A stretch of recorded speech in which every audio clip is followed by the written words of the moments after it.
आपले हक्क काय आहेत, आपले अधिकार आहेत, अधिकार काय आहेत हे ऐकून घेणं गरजेचं आहे. त्याच्या अगोदर सगळ्यात प्रथम आपलं कर्तव्य काय आहे हे आपण जाणून घ्यायला पाहिजे.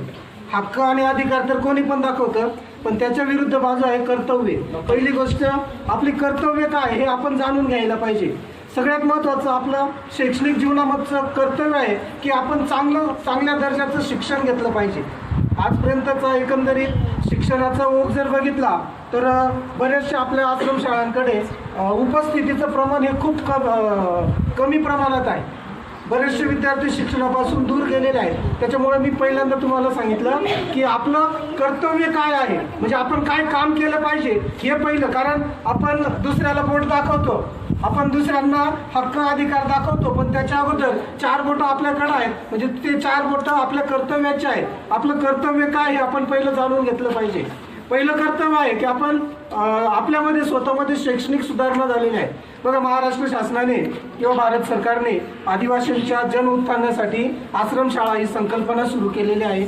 या संकल्पनेतून गावामध्ये, पाड्यामध्ये, वस्तीमध्ये वेगवेगळ्या प्रकार आश्रमशाळा संकुल मला वाटतं 1971 का 75च्या दरम्यान चालू केलेलं आहे. त्याचं कारणच असं आहे की तळागाळातील प्रत्येक आदिवासीपर्यंत शिक्षण पोहोचणं गरजेचं आहे. प्रत्येक पाड्यावरचा, वस्तीवरचा विद्यार्थी हा तालुक्यात किंवा जिल्ह्याच्या ठिकाणी जाऊन शिक्षण घेऊ शकत नाही. कारण त्यावेळेची परिस्थिती होती, येण्या जाण्याचा मार्ग नाही, ट्रान्सपोर्ट नाही किंवा शिक्षणाचा अभाव, अशा अनेक गोष्टींमुळं प्रत्येक गावामध्ये वस्त्यांमध्ये आश्रमशाळांची सुरुवात केली. आणि आज या नाशिक विभागात असतील, अमरावती विभागात असतील, नागपूर विभागात असतील, खूप साऱ्या वसतिगृह आहेत आणि बऱ्यापैकी आदिवासी विद्यार्थी, मुलं मुली शिक्षण घेत आहेत.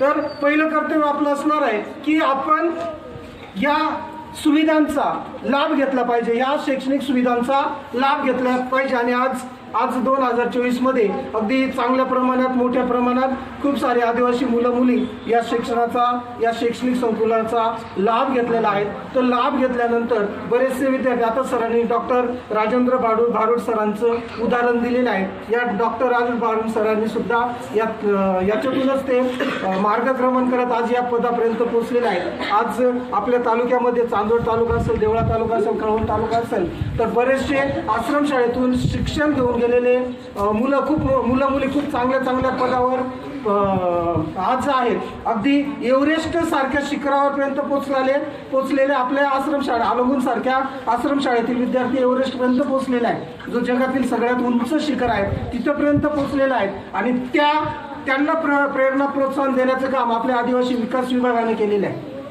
आपण थोडंसं आपल्या हक्क आणि अधिकार याच्यापर्यंत येऊया. आतापर्यंत आदिवासी म्हणजे जल, जंगल आणि जमीन एवढेच हक्क आपल्याला माहीत होते. आदिवासी म्हणजे जल, आदिवासी म्हणजे जंगल आणि आदिवासी म्हणजे जमीन. पण त्याही पलीकडे आपले हक्क आणि अधिकार आहेत. आपला हक्क आहे शिक्षणाचा, आपला अधिकार आहे आपलं चांगलं जीवन उंचवण्याचा. विद्यार्थी मित्र, या 21व्या शतकामध्ये शैक्षणिक जर विचार केला तर शैक्षणिकमध्ये खूप अपग्रेड, खूप मोठेपणा किंवा खूप सुधारणा झालेल्या आहे.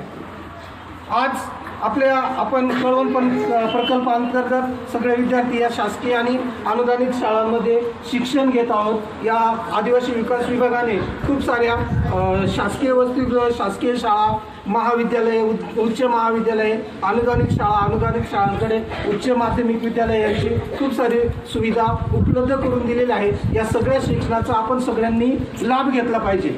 आप थोडंसं प्रकल्प कार्यालय किंवा आदिवासी विकास याचा जर थोडासा विचार केला, सखोल जर अभ्यास केला तर त्या आदिवासी विकास विभागामार्फत खूप साऱ्या योजना आपल्यापर्यंत दिलेल्या आहेत. त्यामध्ये न्यूक्लिअर बजेट असेल, त्याच्यात घरकुल योजना असतील, शबरी घरकुल प्रश्न असतील, योजना असतील, त्यानंतर शैक्षणिक आहेत, शैक्षणिक संकुलं आहेत, क्रीडा संकुलं आहेत, एकलव्य रेसिडेन्स, सरांनी सांगितलं Eklavya residential school, model school, CBSE pattern school, या वेगवेगळ्या प्रकारच्या स्पर्धा परीक्षांमार्फत किंवा स्पर्धा परीक्षा घेतल्या जातात आणि त्याच्यात सिलेक्शन झालेले मुलं या संबंधित शाळेमध्ये जातात. आज थोडंसं शेतीविषयी जर विचार केला तर शेतीसाठी खूप साऱ्या योजना आदिवासी विकास विभागाने आपल्याला उपलब्ध करून दिलेल्या आहेत. सगळ्यात प्रथम आहे ती म्हणजे सौर पंप.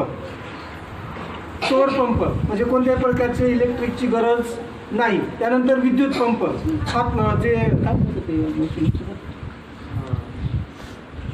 डिझेल मशीन, त्यानंतर पशुधन संवर्धनासाठी गाई म्हशी यांचे वेगवेगळ्या योजना या आदिवासी विकास भवनाने आणि महाराष्ट्र शासनाने आपल्यासाठी उपलब्ध होणं तुम्हाला गरजेचं आहे. बघा, संविधानाने आपल्याला अनेक अधिकार दिलेले आहेत, परंतु या अधिकारांबरोबर या अधिकार ज्या वेळेला आपल्याला माहीत असणं गरजेचं असतं. यामध्ये सगळ्यात प्रथम आपल्याला जे आदिवासी हक्क आणि अधिकार जे दिलेले आहेत ते आपल्याला माहीत असणं गरजेचं आहे. तर बघा, आज आपण या ठिकाणी शिक्षण घेत आहोत.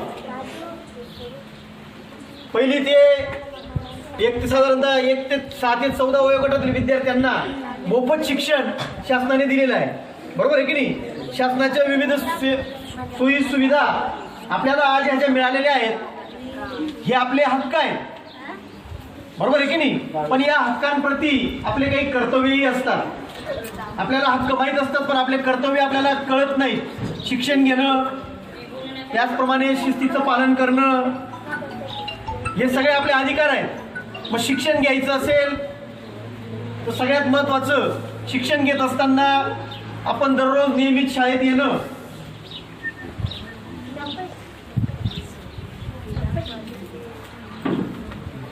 बघा, शासनाने शिक्षणासाठी विविध सोयी सुविधा आपल्याला उपलब्ध करून दिलेल्या आहेत आपल्यासाठी. यामध्ये सगळ्यात महत्त्वाचं म्हणजे तुम्हाला माहिती आहे, आपण ज्यावेळेला इयत्ता 5वीला जातो, इयत्ता 5वीला गेल्यानंतर बघा, नवोदय सारखी परीक्षा आपण दिल्यानंतर केंद्रीय विद्यालयामध्ये आपली निवड होते.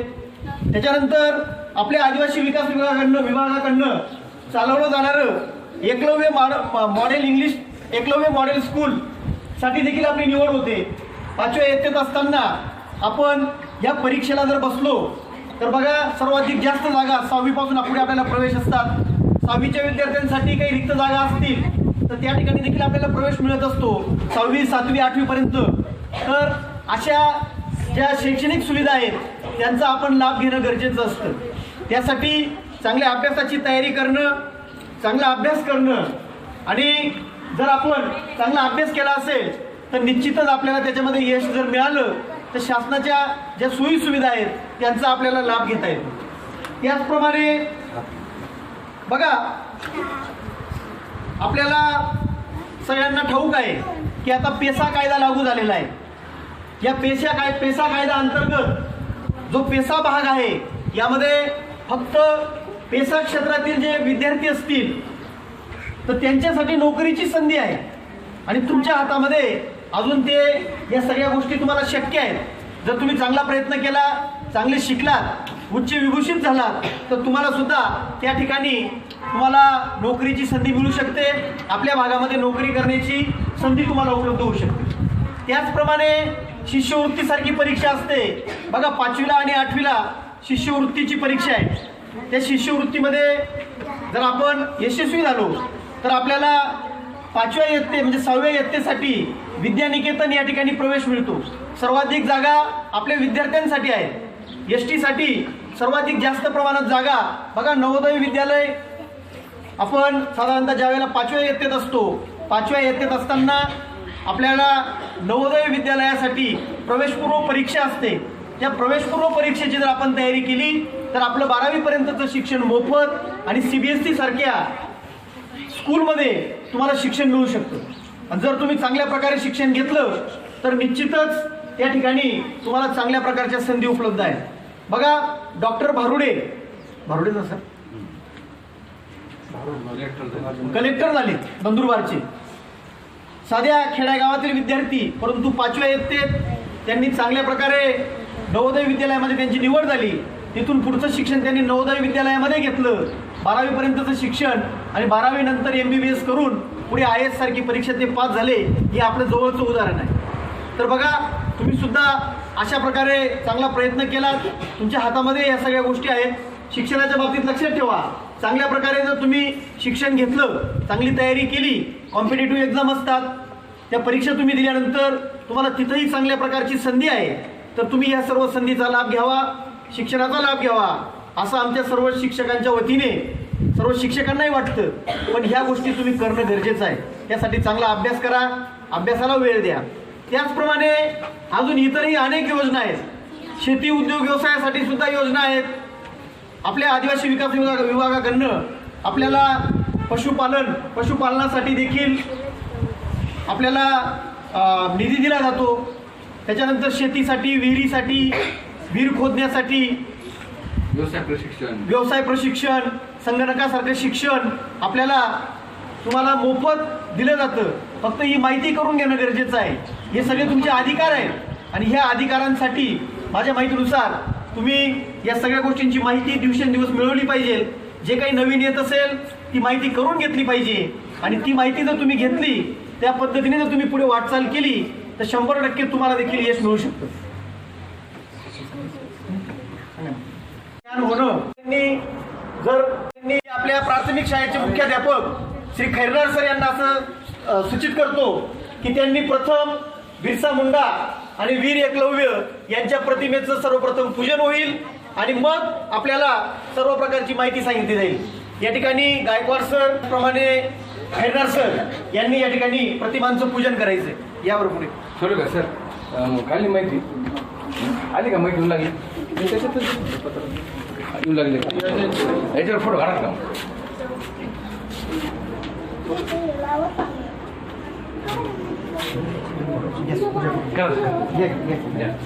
फोटो घ्या.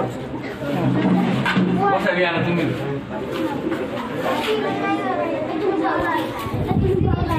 बोलू नका.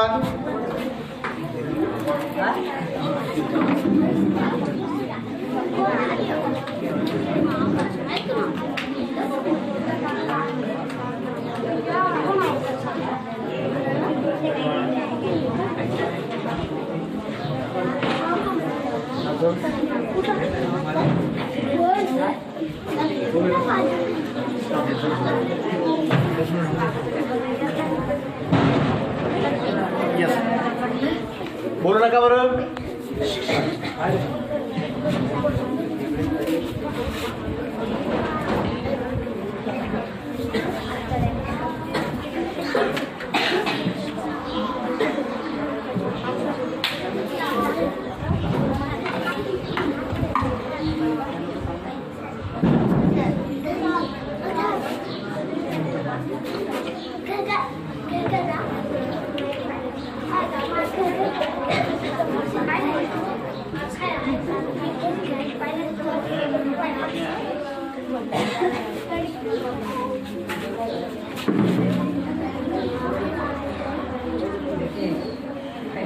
आपलं तो स्पीकर बंद आहे ना? आवाज गेला असता म्हणजे चालू करायचं. चार्जिंग आहे का?